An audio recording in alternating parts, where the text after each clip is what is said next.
మాజీ ముఖ్యమంత్రి స్టాలిన్తో సీఎం విజయ్ భేటీ అవ్వడం ఒక చర్చనీయాంశంకు దారితీసింది. అయితే ఎందుకు భేటీ అయ్యారు ఏంటి కూడా రకరకాల కథనాలు వస్తున్నాయి. ఎందుకంటే కొత్త ప్రభుత్వ ఏర్పాటుకు ప్రత్యక్షంగా పరోక్షంగా స్టాలిన్ ఎన్నో రకాల సహాయ సహకారాలు అందించారు.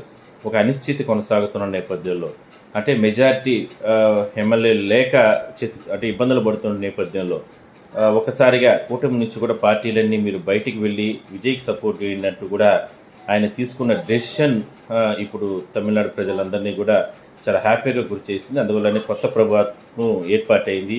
సిపిఎం, సిపిఐ, విసికే ఈ పార్టీలన్నీ కూడా బయటకు వచ్చి విజయ్కి మద్దతు తెలిపిన కారణంగానే ఇప్పుడు విజయ్ ప్రభుత్వం కొలువు దిగింది. అందువల్లనే ఆ కృతజ్ఞతగానే పరోక్షంగా అన్ని రకాల సహాయ సహకారాలు అందించారు. ఒకనొక దశలో గవర్నర్తో భేటీ అయ్యి స్టాలిన్ రాజకీయ సంక్షోభం నేను తీసుకురావాలనుకోవట్లేదు, అదేవిధంగానే మరోసారి ఎన్నికలు జరగాలని కోరుకోవడం లేదంటూ కూడా కొత్త ప్రభుత్వానికి ఆహ్వానం పలికింది అన్నట్టు కూడా ఆయన చెప్పడం జరిగింది.